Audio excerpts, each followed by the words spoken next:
지금 리플 호재가 그렇게도 많이 터졌는데 왜 가격은 여전히 1,800원, 1,900원 언저리에서 움직이고 있는 걸까요? ETF도 나왔고요. JP모건 같은 큰 은행이랑 손도 잡았고요. 리플이 직접 만든 스테이블 코인까지도 나왔는데 왜 지금 차트는 답답하게 옆으로만 가고 있는 건지 이번 영상에서는 그 정답을 드리려고 합니다. 이번에 발표된 자료 하나가 그동안 비어있던 마지막 퍼즐 한 쪽을 정확히 채워줬기 때문에 이번 영상 끝까지 시청하시면 왜 지금이 그냥 호재가 아니라 진짜 변곡점일 가능성이 높은 건지 분명하게 이해가 되실 겁니다. 먼저 짚고 갈 게 있어요. 그동안 리플 가격이 안 갔던 이유들 보통은 이렇게 말을 합니다. 호재가 부족했다, 세력이 매물을 누른다, 시장 분위기가 안 좋다, 전부 다 일리가 있는 말이죠. 근데 진짜 깊은 원인은 다른 데 있었습니다. 리플이라는 코인 자체에 문제가 있었던 게 아니라요. 리플이 돌아가는 무대 안에서 비어있던 칸 하나가 있었습니다. 그 빈 칸 때문에 큰 돈이 들어오고 싶어도 들어올 수가 없었는데 그렇다면 그 빈자리가 뭔지 궁금하시죠? 이걸 이해하시려면 한 가지 단어만 알고 계시면 됩니다. 바로 AMM이라는 건데요. 어려운 말 같지만 그냥 사람 없이 자동으로 돌아가는 거래소다 이렇게 생각해 주시면 됩니다. 사는 사람이랑 파는 사람을 일일이 매칭시키지 않고도 미리 모아둔 작은 풀에서 자동으로 가격이 정해지는 시스템인데요. 이게 이더리움이나 솔라나 같은 다른 코인 생태계에서는 디파이 시장의 심장 역할을 해왔었고 리플 레저에서도 2024년 이 AMM 기능이 추가됐습니다. 근데 문제가 뭐냐? 가장 기본적인 형태 하나만 있었다는 거예요. 여기서부터가 진짜 중요한 이야기입니다. 이번에 리플 레저 재단이 새로운 표준 초안을 공식적으로 발표했고요. 이름은 AMM-V2, 두 번째 버전이란 뜻이에요. 이 초안에는 그동안 비어있던 두 가지 기능이 새로 들어가게 됩니다. 한 개는 집중 유동성이라는 모델이고요. 또 다른 한 개는 스테이블 스왑이라는 모델입니다. 이 단어가 조금 어려운데요. 핵심만 말씀드리자면은 집중 유동성은 시장 자금을 가격대 전체에 흩뿌리지 않고 실제로 거래가 활발하게 일어나는 이 좁은 구간에만 집중시키는 방식입니다. 같은 돈을 넣더라도 훨씬 더 많은 일을 하게 만드는 거죠. 스테이블 스왑은 값이 비슷한 자산들끼리 예를 들어가지고 달러에 연동된 코인끼리 이렇게 거래할 때 손실을 최소화하는 모델입니다. 그리고 여기서 이런 생각이 드실 거예요. 아니 그래서 이게 그렇게 중요하냐? 그 답이 진짜 충격적인데요. 지금까지 공개된 자료만 살펴보시면은 전 세계 AMM 거래량의 약 60%가 바로 이 집중 유동성 모델로 들어가고 있습니다. 디파이 시장의 절반이 훨씬 넘는 돈들이 이 한 가지 모델 위에서 움직이고 있다는 뜻인데요. 근데 리플 레저 같은 경우는 2024년 AMM이 추가된 이후로 지금까지 이런 기능들이 없었습니다. 가장 큰 돈이 움직이는 모델들을 무려 2년 가까이 빼놓고 있었던 건데요. 이게 무슨 의미인지 천천히 짚어드려 보자면은 큰 기관의 자금들, 그러니까 수조 원 단위의 진짜 큰 돈은 자기 돈이 얼마나 효율적으로 일을 하느냐 이걸 가장 먼저 봅니다. 같은 1억을 넣었는데 어떤 네트워크에서는 100만 원어치 일을 하고 어떤 네트워크에서는 1000만 원어치 일을 한다면은 그 정답은 정해져 있겠죠. 효율 떨어지는 쪽에는 오지 않습니다. 리플 레저가 지금까지 그 효율 떨어지는 쪽에 있었다라는 거고 호재가 아무리 많아도 시장 자금이 들어와서 일을 할 만한 그릇 자체가 부족했던 겁니다. 그동안 가격이 답답했던 진짜 구조적인 이유가 바로 여기 있었다라는 거예요. 이제는 흐름이 조금 보이시죠? 근데 여기서 한 발 더 들어가셔야 됩니다. 이번 발표에서 진짜 무서운 건 새 기능 2개가 아니에요. 또 따로 있습니다. 이 초안을 자세히 보시면요. 곡선 타입이라는 게 0번부터 차례대로 매겨져 있어요. 0번이 기존 모델, 1번이 집중 유동성, 2번이 스테이블 스왑입니다. 근데 4번 자리에 이상한 게 예약돼 있죠. 이름이 스마트 AMM이라고 적혀 있고요. 지금 당장 켜지는 게 아니고 별도의 절차를 통해 가지고 나중에 활성화될 거다라고 명시가 돼 있어요. 그리고 이게 왜 소름이 돋는 부분이냐? 스마트 AMM이 켜지면 리플 레저가 사실상 본격적인 스마트 컨트랙트 플랫폼으로 변신할 수 있다는 뜻입니다. 그동안 리플이 약점으로 지적받아왔던 부분들이 바로 이거였어요. 이더리움처럼 자유롭게 프로그램을 짤 수 있는 환경들이 없다. 그래서 디파이가 크지 않는다. 이 비판이 5년 가까이 따라다녔습니다. 근데 이번에 발표된 초안의 4번 자리에 그 약점을 메우는 기능이 미리 이야기돼 있다는 거고 이번 업데이트가 단순하게 거래 기능 개선 정도가 아니라요. 더욱더 큰 변신의 첫 번째 단추라는 신호인 셈이겠습니다. 그리고 여기서 또 한 가지 짚어드릴게요. 지금 리플 레저 위에 올라가 있는 토큰화된 실물 자산, 그러니까 부동산이나 채권 같은 진짜 자산을 디지털 토큰으로 바꿔서 올려놓은 금액이 얼마인지 아시나요? 지금까지 공개된 자료 기준으로 4조 원이 넘어갑니다. 최근에 리플과 JP모건이 함께 진행한 시범 사업도 그 위에 올라가 있는 상황이고 이 정도 자금이 이미 들어와 있는 상황에서 자본 효율이 몇 배로 올라가는 업그레이드가 진행된다는 것은 절대로 작은 일이 아니라는 겁니다. 그럼 이제 가장 궁금하실 부분으로 넘어가 볼게요. 이게 가격에 어떤 영향을 줄 수 있을까요? 여기서부터는 추측의 영역이기 때문에 단정하지 않고 말씀드리겠습니다. 지금 가장 가능성이 높아 보이는 시나리오, 이번 표준 초안은 지금 당장 적용되는 게 아니라는 겁니다. 리플 레저에서 큰 변경사항을 적용하려면 검증자라고 부르는 네트워크 운영자들이 투표로 통과시켜야 되는데 이런 절차들이 보통 몇 달 정도 걸리고 통과가 무조건적으로 보장되는 것도 아닙니다. 그래서 단기적으로 가격이 며칠 안에 폭발한다, 뭐 이런 식으로 말씀드리진 않겠습니다. 다만 지금 가장 가능성이 높은 흐름들을 이렇게 바라봅니다. 이 초안이 검증된 투표 일정이 정식으로 올라가는 시점들, 그리고 투표 결과가 나오는 시점들, 이 두 가지 구간이 시장 심리에 직접적으로 영향을 줄 가능성이 높기 때문에 왜 그렇게 보고 있느냐? 과거에도 리플 레저에서 큰 업그레이드가 통과될 때마다 통과 직전과 직후에 자금 유입이 분명히 늘어났던 흐름들이 있었기 때문입니다. 이번 업그레이드의 무게감들이 이전과 비교가 안 될 정도로 크기 때문에 이런 흐름이 더욱더 강하게 나올 가능성이 있다, 이렇게 바라보고 있는 거예요. 그래서 지금 우리가 할 일은 분명합니다. 단기적인 차트만 보면서 마음 졸이실 게 아니라요, 이 초안이 검증자 투표 단계로 넘어가는 일정들 차분하게 모니터링 하시는 겁니다. 그 일정이 공식적으로 발표되는 순간부터 이 호재의 진짜 가치가 가격에 반영되기 시작할 가능성이 높겠고, 그래서 그동안 리플이 답답했던 진짜 이유는 호재가 부족해서가 아니라 호재를 받아낼 만한 그릇이 부족했기 때문이었습니다. 그리고 이번 발표는 바로 그 그릇을 키우는 첫 번째 단계이고요. 진짜 변신은 4번 자리에 예약된 스마트 AMM이 켜지는 날부터 시작될 가능성이 높겠습니다. 그러니까 지금부터 우리가 보셔야 될 거는 가격이 아니라 검증자 투표 일정이에요. 그래서 우리 구독자분들께서는 어떻게 보시나요? 이번 업그레이드 초안이 몇 달 안에 통과될 거라고 생각을 하시는지, 아니면 더 오래 걸릴 거라고 보시는지 댓글로 자유롭게 의견 남겨주시면 다음 영상에서 그 부분들에 대해서 깊이 있게 다뤄드려 보도록 하겠습니다. 너무 업비트 빗썸에 대해서 자주 보시고 또 스트레스를 키우고 이런 매매 습관보다는요, 어차피 내가 중장기적으로 보유하기로 계획을 했으면 차라리 건강한 매매 습관에 대해서 지금부터라도 키워 나가셔야 되겠습니다. 이 냉정하게 한번 시장을 보는 겁니다. 시장이 안 좋다라고 판단될 때 여기서 설마 여기까지 하락하겠냐, 이렇게 가격에 분할 매수를 걸어놓고 차라리 더 하락해라, 바닥에서 더 매수할 수 있게, 뭐 이런 심리에 대해서 키우고, 반대로 시장이 좋을 때는요, 이 정도면 회복해도 좋겠다, 이렇게 구간에 분할 매도를 걸어 놓으시면서 여유가 있게 시장을 지켜볼 줄 아셔야 되는 겁니다.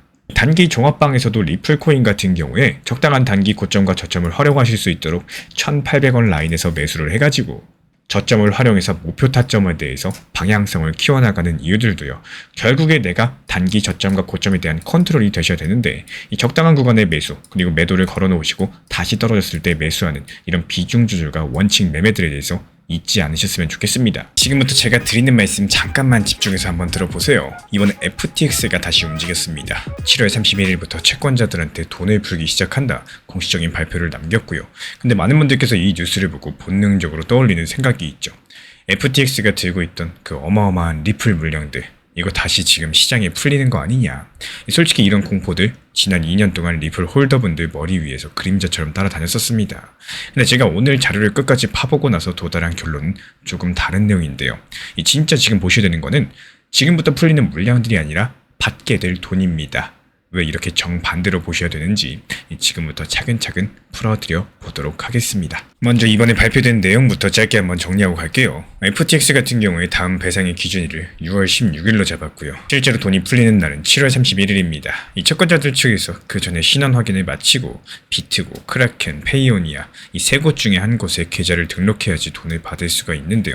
그리고 또 한 가지, 이 FTX가 따로 묶어둔 분쟁 자금에 대해서 약 6억 달러, 우리 돈으로 환산하면은 환율에 따라 다르겠지만요, 대략 8천억 원 정도를 줄여가지고 그 돈도 이번 배상에 보태겠다라고 법원에 신청을 했습니다. 그러면 여기서부터 첫 번째 의문이 생기실 거예요. FTX가 돈을 푸는 거랑 리플 가격이랑 무슨 상관이냐. 보통 다들 이렇게 생각하시죠. FTX가 들고 있었던 XRP가 풀리면 가격이 떨어진다. 근데 이게 사실은 조금 오해입니다.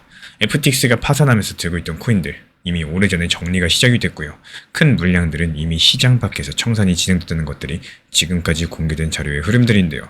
즉 우리가 무서워하던 그 매도 압박들 자체가 이번 7월 31일 배상이랑 거의 관련이 없다라는 겁니다. 채권자들한테 풀리는 거는 코인이 아니라 현금이죠. 이 부분이 정말로 중요해요. 그리고 여기서부터 진짜 이상한 점들이 하나씩 보이기 시작을 합니다. 이 채권자들이 받는 돈은 지금 시세 기준이 아니라 2022년 11월 FTX가 파산 신청한 그날의 시세를 기준으로 계산된 현금이라는 거예요. 이 그날의 리플 가격이 얼마였느냐? 한국 돈으로 환산하면 대략 500원에서 600원 사이였습니다. 그러니까 어떤 사람들은 자기 계좌에 리플 1만 개를 들고 있다가 강제로 그 가격이 현금으로 바꿔준 셈이 되겠는데요. 지금 리플 가격을 그분이 본다면 어떤 기분일까요? 본전 생각, 다시 한번 들어가고 싶은 마음들, 이거 사람이라면 누구나 똑같습니다. 한번 물려본 사람이 더 무섭게 들어오기 때문에 이게 지금 시장에서 흔히 보이고 있는 심리라는 거예요. 네, 여기서 한 번 더 비틀어 볼 지점이 있습니다. FTX가 돈을 보내주는 통로로서 지정한 세 곳들, 이거 면면을 한번 보세요. 비트고, 크라켄, 이 두 곳이 어떤 곳이냐? 비트고는 기관들이 코인을 안전하게 맡길 때 자주 쓰는 보관 회사인데요. 리플 네트워크랑 오래전부터 연결이 있는 곳들입니다. 크라켄 같은 경우에 미국에서 리플 거래량이 꾸준히 잘 나오는 거래소 중에 하나고요. 물론 이게 FTX가 일부러 리플에 유리한 길을 깔아둔 거다, 뭐 이렇게까지 단정할 수는 없겠지만요. 지금 채권자가 돈을 받자마자 다시 한번 코인 시장으로 들어가고 싶다면 그 길이 상당히 짧고 또 매끄럽게 깔려 있다는 거, 이 사실 한 가지만 보셔도 7월 31일 이후의 자금 흐름을 가볍게 볼 수가 없겠습니다. 여기까지 들으셨다면 슬슬 그림이 보이실 거예요. 우리가 그동안 무서워하던 매도 압박은 거의 끝났고요. 오히려 반대로 생각보다 큰 규모의 현금들이 시장 근처로 흘러들어온다는 겁니다. 이번에 배상에서 풀리는 전체 규모를 한국 돈으로 환산하면은 단순하게 줄어든 분쟁 자금만 따져봐도 약 8천억입니다. 전체 배상 라운드까지 합치면 훨씬 더 큰 액수가 될 텐데요. 이 돈이 전부 다 리플로 들어온다는 얘기는 절대 아니에요. 이 비트코인으로 갈 수도 있는 거고, 이더리움으로 갈 수도 있는 거고, 그냥 은행에 넣어두는 분들도 있을 겁니다. 다만 그 일부들, 아주 일부만 다시 한번 코인 시장으로 돌아와도 시장 분위기 자체가 달라질 수가 있다는 거죠. 이게 진짜 핵심이겠습니다. 여기서 한 가지만 더 짚고 갈 만한 부분이 있어요. 왜 하필 7월 31일이냐? 이 시점이 단순하게 우연일 수도 있겠지만 미국 쪽 코인 관련 제도 일정과 묘하게 겹치는 구간들입니다. 다만 정확한 ETF 결정 일정이라거나 이 법안 통과 일정들은 변동 가능성이 있기 때문에 단정해서 말씀드리진 않을 거예요. 그래도 한 가지만큼은 분명히 말씀드릴 수 있어요. 여름이 끝나갈 즈음에 지금 시장은 평소보다 훨씬 더 예민하게 움직일 가능성이 크겠고, 그럼 우리는 어떻게 보셔야 될까요? 제가 바라보는 관점들은 7월 31일이 가까워질수록 지금 시장에서 두 가지 심리가 동시에 생깁니다. 한 개는 FTX 물량 풀리면 어떡하나, 이런 묵은 불안감들. 다른 하나는 채권자 돈이 다시 들어올지도 몰라, 이런 새로운 기대감들. 이 두 가지가 부딪히게 되면서 7월 중순까지는 가격이 한번 출렁일 가능성이 있겠고, 그리고 막상 7월 31일이 지나고 실제로는 매도 압박들이 생각보다 약하다는 것들이 확인되는 순간 그동안 눌렸었던 가격이 다시 위로서 방향을 잡을 가능성이 있다고 봅니다. 물론 이게 어디까지나 가장 가능성이 높다, 이렇게 보는 한 가지 흐름이겠고요. 지금 시장은 늘 우리가 예상한 대로만 가진 않습니다. 그래서 확장처럼 받아들이시면 안 되겠고, 가능성 중에 하나다, 이렇게 생각해 주시면 좋겠습니다. 결국에 FTX가 들고 있던 리플 매도 공포는 사실상 끝났고요. 이번 7월 31일 코인이 풀리는 게 아니라 현금이 풀리는 날이겠습니다. 그 현금 중에 일부가 다시 코인 시장으로 돌아오게 된다. 그렇다면 우리가 보셔야 되는 것은 매도 압박이 아니라 시장 자금의 역방향 유입이겠죠. 그럼 여기서 진짜 궁금한 질문 하나가 남습니다. 그 돈은 정말로 리플로 돌아올까요? 아니면 비트코인으로 가게 될까요? 이거 다음 영상에서 자세히 풀어드려 보도록 할게요. 이 불장의 시기들, 그걸 계속 기준으로 생각하고 또 불장 올 거다, 급등하는 좋은 시장 찾아올 거다, 이렇게 생각으로만 시장을 접근하려고 하시면 당연하게도 지금 시장이 힘들 거고요. 재미가 없고요. 언제까지나 이런 시장이 반복될까라는 생각만 하는 게 당연한 시점입니다. 정말 냉정하지만 야속하게도 지금 시장 같은 경우는 이 불장의 시기를 기다릴 때라기보다는 적당한 구간에서 만족하고 이 분할적으로 익절할 수 있고 적당선에서 만족할 수 있는 싸움들을 해 나가야 되는 시기라고 생각을 해요. 단기 종합방에서도 무리한 타점이 아니라 적당한 단기 목표 타점으로서 매수와 동시에 목표가를 걸어 놓으시고, 차라리 수익 실현하고 더 상승하더라도 적당선에서 만족하시고요. 그냥 더 올라가면 오른다, 뭐 이런 생각으로서 시장을 대응하는 방향들, 이런 것들에 대해서 안내를 도움드리고 있는 이유들도요. 지금 시장의 흐름을 보면서 대응해야지 편해지시는 거고, 결국에 가장 중요한 거는 지금 상승하는 종목이 무엇인가, 여기에 맞춰가지고 내 포트폴리오를 개편할 줄 아는 능력들, 이게 가장 중요하다는 말씀을 드리고 싶습니다. 지금 시장에서 엄청난 화제를 보고 있는 게 바로 스텔라 루멘이죠. 그리고 이 스텔라 루멘은 우리의 리플 XRP랑 상당히 근접해 있습니다. 이번에 미국 월가의 심장이라고 불리는 한 기관에서 굉장히 중요한 발표를 남겼습니다. 근데 그 발표를 듣고 우리 구독자분들께서는 오히려 가슴이 살짝 내려앉으신 분들도 계실 텐데요. 이유가 뭐냐? 그렇게 기다리던 이번 월가의 첫 번째 선택이 우리 리플 XRP가 아니었기 때문입니다. 그렇다면 이게 정말로 XRP한테 안 좋은 악재성 뉴스인지, 아니면 모두가 놓치고 있는 또 다른 의미가 숨어 있는 건지 살펴보도록 하겠습니다. 이번 영상 끝까지 시청하시면 왜 이번 발표가 사실은 XRP한테 더 큰 그림을 가지고 있는지 그 이유를 조금 더 정확하게 보시게 될 겁니다. 먼저 무슨 일이 있었는지부터 짧게 정리드려 볼게요. 미국의 DTCC라는 회사가 있습니다. 이 회사가 미국에서 사고 팔리는 거의 모든 주식과 채권의 거래를 정리해주는 곳이죠. 쉽게 말씀을 드리자면은 미국 금융시장의 중앙 창고 같은 역할을 하고 있어요. 이 DTCC가 이번에 자기들이 보관 중에 있는 자산을 블록체인 위에 올려가지고 토큰으로 만들겠다 이렇게 발표를 남겼는데 그 첫 번째 파트너로 선택한 블록체인이 바로 리플이 아니라 스텔라라는 코인이었습니다. XRP가 아니었다라는 거예요. 그래서 여기까지만 들으시면은 리플 홀더 입장에서 솔직히 기운이 빠지실 수 있겠습니다. 몇 년 동안이나 우리가 결국에 미국 금융권이 XRP를 선택할 거다 이런 이야기를 들어왔었으니까요. 근데 막상 가장 큰 무대가 열렸는데 우리가 그 자리에 없는 것 같은 이런 기분이 든다라는 거죠. 근데 바로 이런 지점에서 이 대부분의 사람들이 놓치고 있는 단어가 하나 있습니다. 그 단어가 바로 멀티체인인 거고, DTCC가 이번에 발표하면서 정확히 이렇게 말을 했어요. 자기들의 전략은 한 개의 블록체인만 쓰는 게 아니라요, 여러 개의 블록체인을 동시에 연결하는 멀티체인 전략이다라고요. 그리고 스텔라 같은 경우는 그 중에서 첫 번째 공개된 블록체인이라고 표현을 했습니다. 여기서 첫 번째라는 말 잘 보시면요, 두 번째, 세 번째가 있다라는 뜻이고, 근데 DTCC는 그 다음 후보가 어떤 블록체인인지 지금까지 공개하지 않았습니다. 지금까지 공개된 자료만 보시면요, 그 다음 후보들은 평가 중이라고만 평가가 돼 있어요. 그럼 여기서 두 번째 후보로 가장 유력한 블록체인이 어디일까요? 지금 시장의 많은 분석가들이 리플 XRP의 블록체인을 가장 유력한 다음 카드로 보고 있습니다.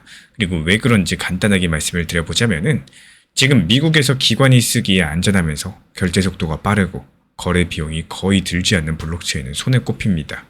그리고 그 손에 꼽히는 후보 안에 XRP의 블록체인이 들어가 있어요. 리플이라는 회사가 몇 년 동안 미국 금융권과 협력해온 흐름들을 봤을 때 충분히 합리적인 추론이겠죠. 그리고 여기서 조금 더 재밌는 건요, 사실 이번에 선택된 스텔라라는 블록체인은 XRP랑 아주 깊은 연관이 있습니다. 스텔라를 만든 사람의 이름은 제드 맥칼렙이고요. 근데 이분이 누구냐? 원래 리플의 공동 창업자였습니다. 즉 리플을 처음에 함께 만들었던 사람이 나중에 회사를 나와가지고 따로 만든 블록체인이 바로 스텔라고, 그래서 스텔라랑 XRP는 기술적인 구조까지도 굉장히 닮아 있습니다. 사실상 형제 같은 블록체인이다 이렇게 보셔도 무방하겠는데, 이 사실을 알게 되시면요, 왜 지금 DTCC가 스텔라를 첫 번째로 골랐는지 조금 다르게 보이게 되실 겁니다. 그러니까 다시 정리하면 이렇습니다. 미국의 월가가 블록체인을 처음으로 진지하게 받아들이기 시작을 했는데 그 첫 번째 선택이 XRP의 형제 블록체인이었던 거고, 이게 과연 무슨 뜻이냐? 월가가 지금 리플 계열의 기술 구조를 실제 자산으로 검증하고 있는 단계다 이렇게 해석이 가능하겠죠. 형제 체인이 먼저 들어가고요, 본가 체인이 나중에 들어오는 흐름들, 이게 지금 시장에서 가장 합리적으로 받아들여지고 있는 시나리오입니다. 그리고 한 가지 더요, 이번 발표의 규모가 얼마나 큰지도 짚고 넘어가셔야 되는데, 이 DTCC라는 회사가 작년 한 해 동안 처리한 자산거래 규모가 우리 돈으로 환산하면 약 660조 원이 넘습니다. 숫자가 잘 와닿지 않으실 텐데요, 우리나라 1년 정부 예산이 670조 원이에요. 그러니까 DTCC 한 곳이 1년에 처리하는 돈이 우리나라 1년 예산의 약 1만 배에 가까운 규모인 겁니다. 이렇게 거대한 기관이 블록체인을 진지하게 받아들이기 시작했다, 이 사실 자체가 어떤 코인이 먼저 들어가느냐보다도 훨씬 더 중요한 이야기겠죠. 그리고 일정 자체도 굉장히 구체적입니다. 이 DTCC는 올해 7월부터 제한된 범위에서 토큰화된 자산의 실제 거래를 시작한다고 했었는데요. 그리고 올해 10월달 본격적인 상용 서비스를 출시한다라고 발표했어요. 스텔라랑 본격적으로 연결되는 시점은 2027년 상반기입니다. 다시 말씀을 드리면은 이 7월과 10월달이 첫 번째 관문이 되겠고 2027년 상반기가 두 번째 큰 관문인 겁니다. 이 두 가지 시점이 다가올 때마다 실물자산 토큰화라는 이 주제 전체가 시장에서 다시 한번 큰 관심을 받을 가능성이 상당히 높겠죠. 이걸 XRP 입장에서 가장 가능성이 높은 시나리오 한 가지로 말씀을 드려보자면요, 지금 다양한 가능성이 있을 수 있겠지만 이 지금까지 공개된 정보만 놓고 가장 합리적으로 보이는 흐름들은 이렇습니다. 단기적으로 스텔라가 직접적인 호재를 가져갈 가능성이 높겠고, 자기 이름이 발표에 직접 들어갔다 보니까 상승세가 이어질 겁니다. 근데 시간이 흐르면서 시장이 DTCC의 멀티체인 전략이라는 단어를 진지하게 받아들이기 시작을 한다. 자연스럽게 그 다음 후보가 누구일까에 대한 기대감이 빠르게 형성되겠죠. 그리고 그 기대감의 가장 큰 수혜자가 XRP가 될 가능성이 높다라고 말씀을 드리는 거예요. 왜냐면 지금 시장에서는 사실상 그만한 조건을 갖춘 후보 블록체인이 많지가 않기 때문에 지금 시점에서 가장 합리적으로 그려본 시나리오라는 점 반드시 기억해 주시기 바랍니다. 그래서 가격의 흐름으로만 보면은 단기적으로 스텔라 쪽 모멘텀이 더 강력하게 나올 수가 있겠고, 하지만 7월달에 DTCC의 첫 번째 실제 거래가 시작되고요, 10월달에 정식적인 출시가 다가오게 되면서 이 토큰화라는 주제 전체가 다시 시장의 메인 키워드로 떠오를 때 XRP는 기대 선반영 구간에 들어갈 가능성이 높겠습니다.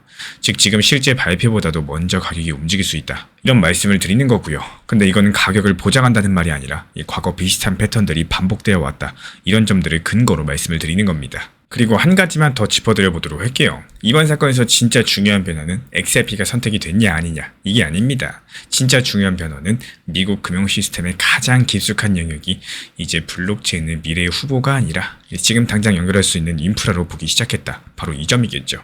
이런 흐름이 한번 시작되면 결국 한 개의 블록체인이 아니라 여러 개의 블록체인이 그 안에 들어가게 되겠고, 그리고 그 여러 개의 블록체인 안에 XRP가 들어가지 않을 이유들 지금으로서는 잘 보이지가 않습니다. 결국에 DTCC가 첫 번째 파트너로 스텔라를 선택한 것도 맞지만 그 핵심 단어는 멀티체인 전략이라는 거고, 스텔라가 사실 XRP의 형제 블록체인이고요.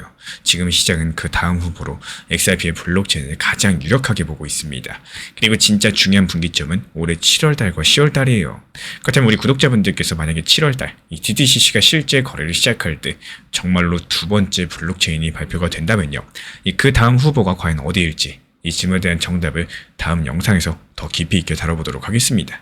지금 시장 상황 자체가 정말 야속하다 이런 말이 들 수밖에 없는 시점이긴 합니다. 우리 구독자분들의 생각은 과연 언제쯤 이 횡보장 하락장이 끝날 거라고 생각을 하시나요?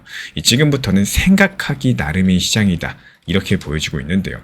횡보장, 하락장 이런 것들이 계속해서 지속된다라고 해가지고 스트레스만 받으실 건지, 아니면은 그래도 장기적으로 크게 봤을 때 내가 목표로 했었고 매수할 수 있는 걸 낮은 가격대에 조금 더 모아나갈 수 있는 시간이 길어졌다 이렇게 생각하는 거에 따라 가지고 스트레스를 받는다거나 오히려 더 좋다 이렇게 생각하는 시장으로 바뀌게 될 수 있다라는 거예요.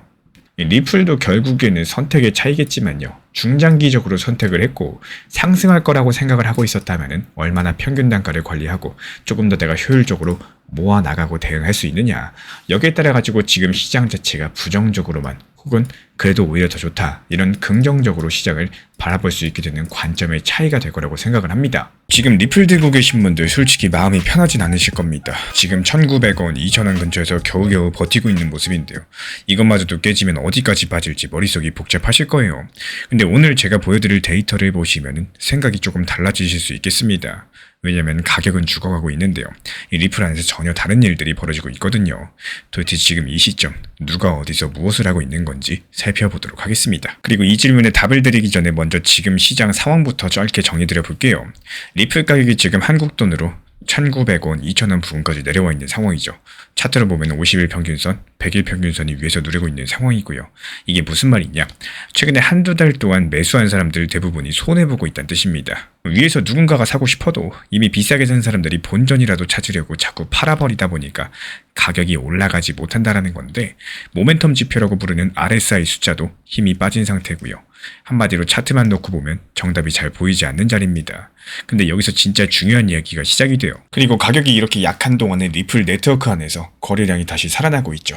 5월 중순쯤에는 하루 결제 건수가 70만 건까지 떨어졌고, 그러다가 최근에 다시 100만 건을 넘어섰습니다.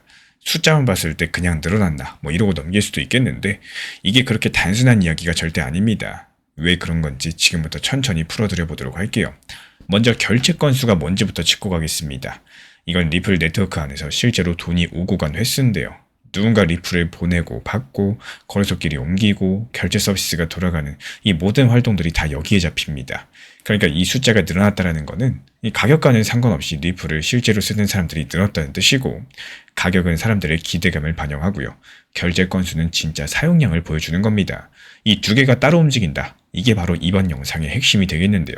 여기까지는 그냥 사실 얘기였습니다. 그리고 이제부터가 조금 더 흥미로워집니다. 보통 가격이 하락하면 사람들은 코인을 팔죠. 무서우니까 그렇습니다. 그리고 가격이 떨어지면 거래소 활동도 같이 줄어드는 게 일반적입니다. 다들 관심이 식으니까요. 근데 지금 리플 같은 경우는 가격이 빠지는데 네트워크 활동은 오히려 거꾸로 늘어났습니다. 이게 왜 이상한 일인지 감이 좀 오시나요? 보통 같았으면 같이 빠져야지 정상인 건데 한쪽만 빠지고 다른 한쪽은 오히려 회복이 됐다라는 겁니다. 이런 모양들, 이런 시장에서는 흔하게 나오는 그림이 절대로 아니에요. 이 과거 사례를 한번 살펴보면 힌트가 보여요. 비트코인이든 다른 알트든 큰 반등 나오기 직전에 비슷한 패턴들이 나온 적이 있었죠. 가격 자체가 바닥 근처에서 헤매고 있었는데 네트워크 사용량이 먼저 살아나는 이런 구간들, 시장에서는 이걸 초창기 매집 구간이라고 부릅니다. 여기서 매집이라는 말이 조금 어려우신 분들 위해서 풀어드리자면은 누군가가 조용히 사모은다는 뜻이에요. 큰 자금을 가진 쪽에서 시끄럽지 않게 가격을 흔들지 않으면서 천천히 사모으는 이런 구간들을 뜻하는데요. 물론 이거 자체가 100% 확실하다 이렇게 단정 지을 수는 없겠습니다. 과거에도 그런 사례가 있었다라는 거지 이번에도 똑같이 간다 뭐 이런 보장 자체가 없으니까요.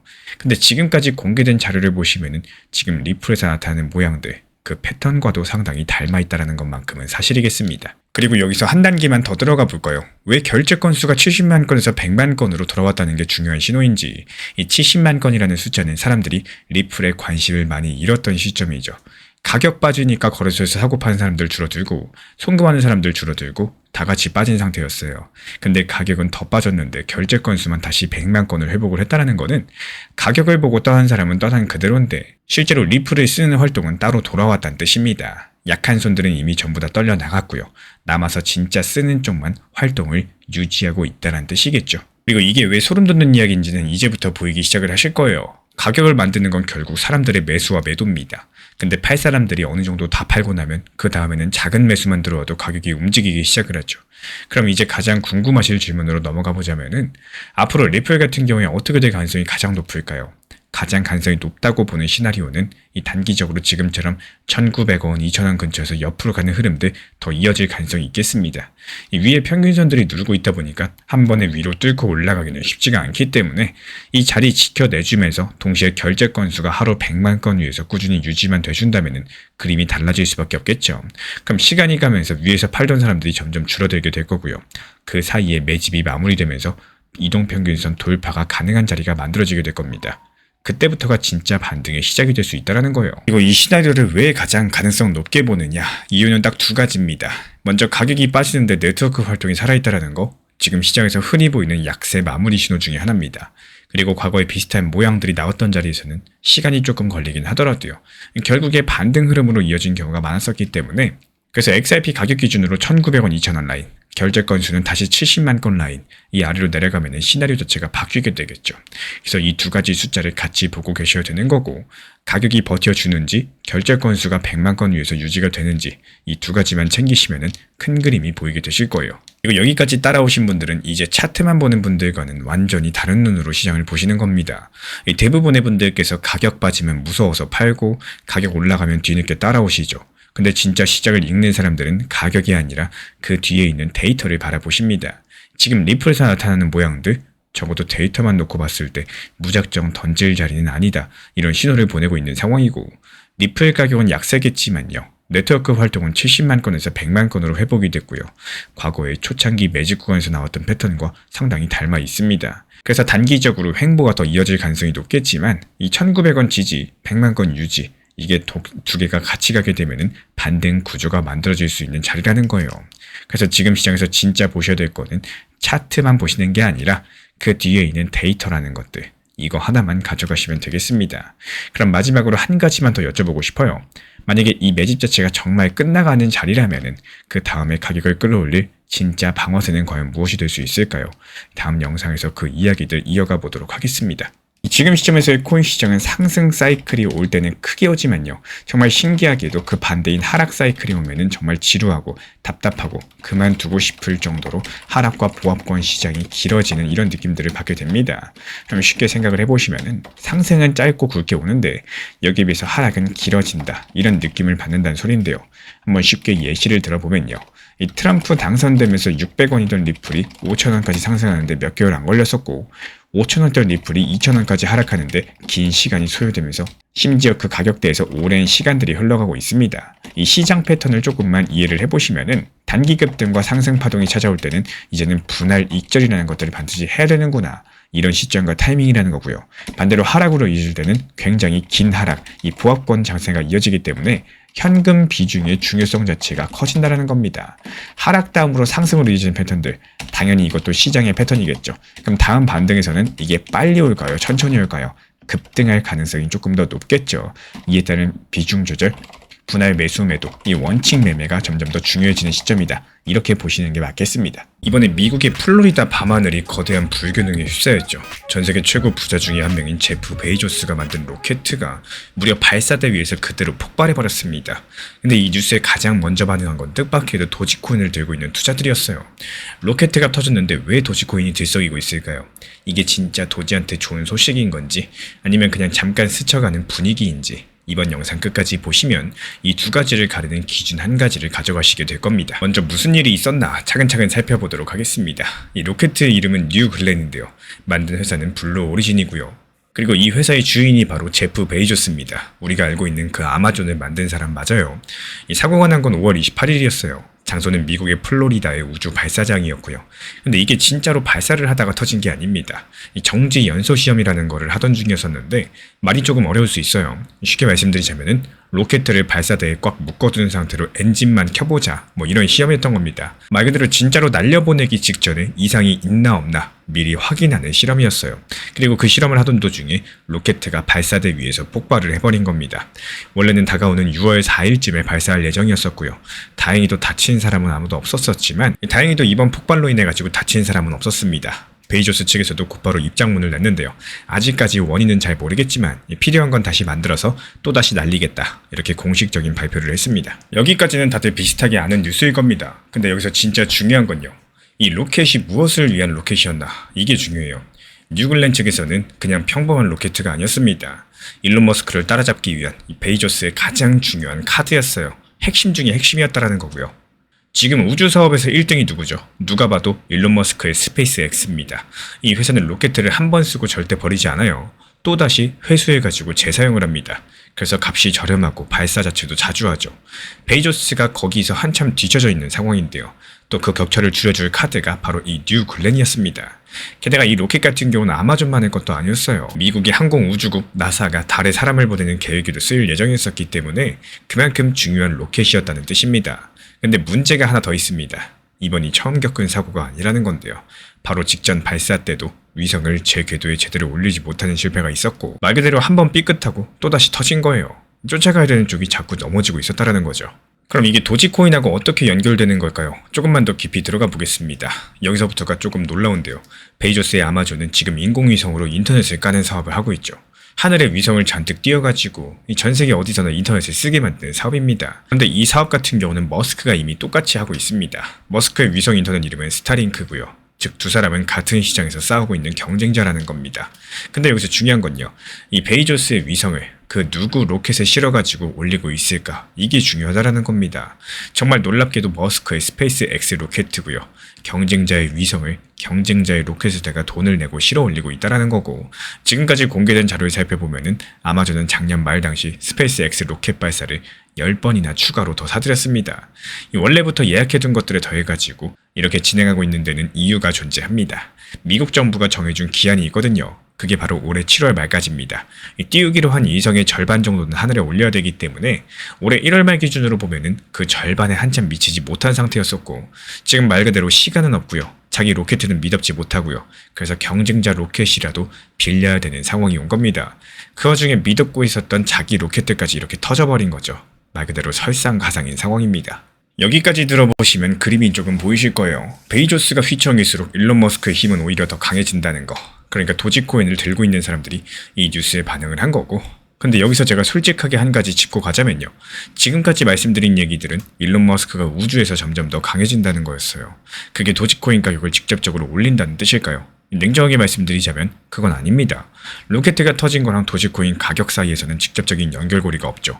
도지코인은 회사 실적 같은 걸로 움직이는 코인이 아니기 때문에 이 사람들의 관심과 분위기로 움직여주는 코인이고 실제로 최근에 도지코인이 오르고 내린 것들 무슨 큰 변화 때문이 아니라요. 그냥 시장 분위기랑 사람들의 기대감 때문이었습니다. 그러니까 이번 로켓 사고 자체가 도지코인한테 땔감과도 같은 겁니다. 이 불을 직접적으로 붙이는 게 아니라 분위기를 만드는 재료라는 뜻인 거죠. 그럼 이런 분위기들이 진짜 가격이 돼서 상승하려면 과연 뭐가 필요할까요? 조건은 딱 한 가지입니다. 일론 머스크 본인이 직접적으로 움직여줘야 돼요.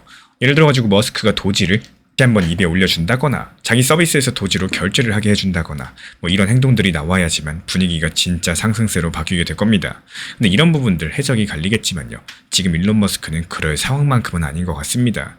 최근에 보도에 따르면 머스크는 법정 다툼에 휘말려 있는 상황이죠. 심지어 그 자리에서 대부분의 코인들을 사기라고 말했다라고 해요. 이 도지코인을 띄우기는커녕 코인 암호화폐 시장 전체에다가 찬물을 끼얹는 발언을 했다라는 건데 이건 도지를 들고 계신 분이라면 오히려 반대쪽 신호로 같이 보셔야 되는 부분이겠습니다. 지금 시점에서의 도지코인 같은 경우는 고점과 비교했을 때 한참 내려와 있는 상황이죠. 그래서 지금 가격대는 오랜 시간 동안 여기 아래로는 잘 내려가지 않는다. 이렇게 여겨지던 중요한 바닥 근처까지 내려와 있습니다. 그리고 특징이 한 가지 더 있어요. 요즘에 도지코인 가격이 위아래로 거의 움직이지 않고 있고요. 이 좁은 폭에 갇혀 있습니다. 이렇게 조용할 때가 오히려 곧 한번 크게 움직일 만한 신호일 때가 많기 때문에 도지코인에 투자하는 상품으로 돈이 몇 주째 조금씩 들어오고 있습니다. 강력하게는 아니겠지만 천천히 받쳐주는 힘은 분명히 있다라는 거죠. 그래서 정리드리자면 지금 도지코인은 조용히 눌려있다가 작은 자극에도 방향성이 정해질 수 있는 자리에 와 있다는 겁니다. 그래서 앞으로 어떻게 될까요? 여러 가지 갈래로 길게 말씀드리지 않겠습니다. 지금까지 공개된 자료를 살펴보면은 이번 로켓 사고만으로는 도지코인이 크게 상승하기는 어렵다는 거예요. 그리고 그 이유는 세 가지 정도입니다. 먼저 도지코인은 분위기로 움직이는데 이 사고 자체가 도지코인을 직접적으로 건드리는 게 아니에요. 그리고 그 분위기를 가격으로 바꿔줄 일론 머스크가 지금은 소송 전에 정신이 팔려 있습니다.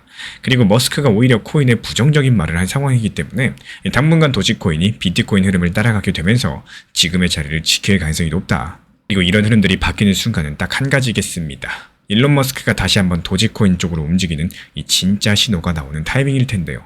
그때가 바로 분위기가 진짜 불로 바뀌는 순간일 거고 결국에 베이조스의 로켓은 터졌고요. 그만큼 일론 머스크의 힘은 더욱더 강해졌습니다. 하지만 이 사고 자체는 도지코인의 분위기를 만드는 재료일 뿐인 거고 가격을 직접적으로 끌어올리는 힘은 아니기 때문에 이 도지코인이 진짜로 움직이려면은 결국에 일론 머스크 본인이 직접 나서는 신호가 필요하겠어요. 그래서 만약에 일론 머스크가 다시 한번 도지코인을 끌어안게 된다면 그 신호는 과연 어디서 가장 먼저 나타나게 될까요? 기본적으로 내가 매도에 대해서 계획하기 가장 좋은 시기는 언제일까요? 매수하기 전 이미 목표 가격에 대해서 계획하고 걸어 놓으셔야 되는 겁니다. 정말 신기하게도 매수 전에 목표한 가격대, 내가 매수하고 나서 목표한 가격대, 여기에 대해서 부근까지 왔을 때 새로운 목표 가격 감정에 따라 가지고 가격 자체가 다들 달라지게 되는데요. 이 상승하고 있는 걸 보시면은 더 상승할 거야 이런 생각들 때문에 결국에 팔지 못하고 후회하는 이 팔까 말까 고민하다가 결국에 못 파는 상황들이 자주 발생을 하곤 합니다. 여기서 가장 쉽고 간단한 건요.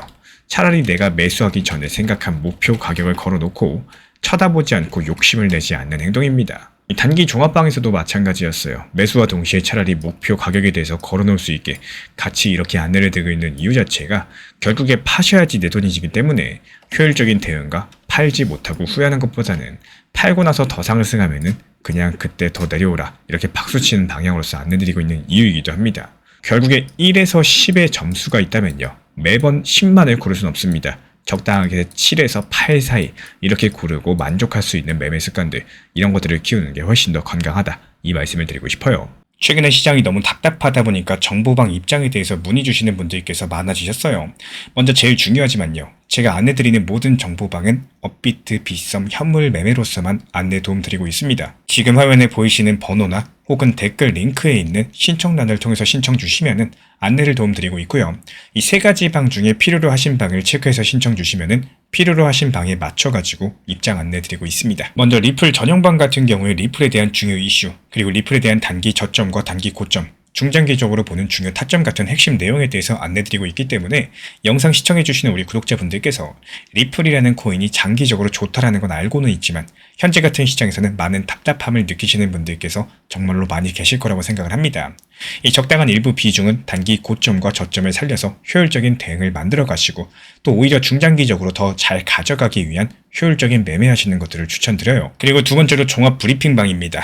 장기적으로 보기에 좋은 코인들과 현재 시장 흐름에 대한 중요 시장 이슈들, 브리핑 내용이나 리플에 대한 방향성, 락업 해제 일정과 여기에 따른 움직임들에 대해서 안내드리는 종합적인 방이다. 이렇게 생각해 주시면 되겠습니다. 그리고 마지막으로 단기 종합방 같은 경우는 말 그대로 단기 종목들에 대한 타점을 안내드리고 있는 방입니다. 이 단기 종목은 말 그대로 단기 종목답게 접근을 하셔야 되는데 욕심으로 인해서 타점을 너무 높게 잡아가지고 수익 실현을 못하거나 아니면 눈치 보기 매매를 하다가 이렇게 수익 실현의 기회를 놓치셨던 기억이 있으신 분들, 지금 시장에서 정말 많은 상황인데요. 항상 비중 조절이 중요하고요. 매수와 동시에 목표 타점을 걸어 놓으면서 현실적으로 봤을 때 내 것으로 만들어서 마침표까지 잘 찍는 게 단기 매매의 핵심이다 생각을 해요.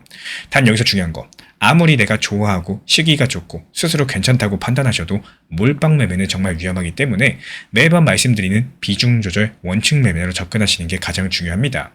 끝으로 항상 말씀드리고 있지만요.